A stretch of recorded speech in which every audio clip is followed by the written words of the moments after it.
you a little story about how this program, really got developed. Those of you who've heard this probably 1,000 times, but I still want to go over it.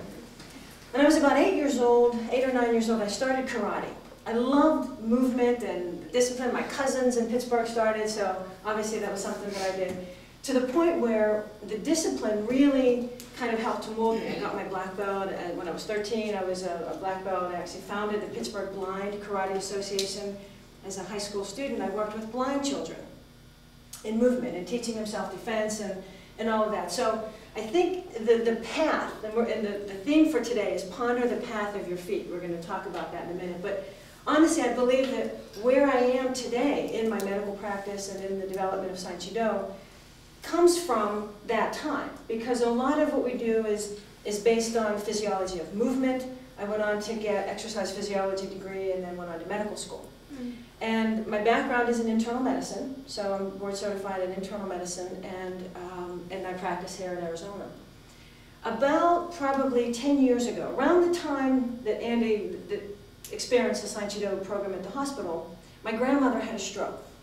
Now, here I was, a young doc, and obviously knowing the benefit of movement and physical therapy and breathing, and I had done Tai Chi and Qigong and all that stuff. And I really wanted to incorporate that to help her with her stroke. Because the part of the brain that was affected was the temporal parietal lobe, and we'll talk a little bit about that. This isn't going to be a medical lecture, but I want to give you some basis of where this comes from.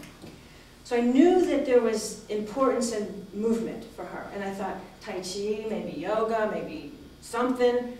But she was very, never did anything like that in her life.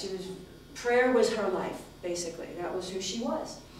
And so I took her MRI and mapped it out, and over a period of maybe 3 months or so, I found that sign language stimulates the brain in a different area than all other movement.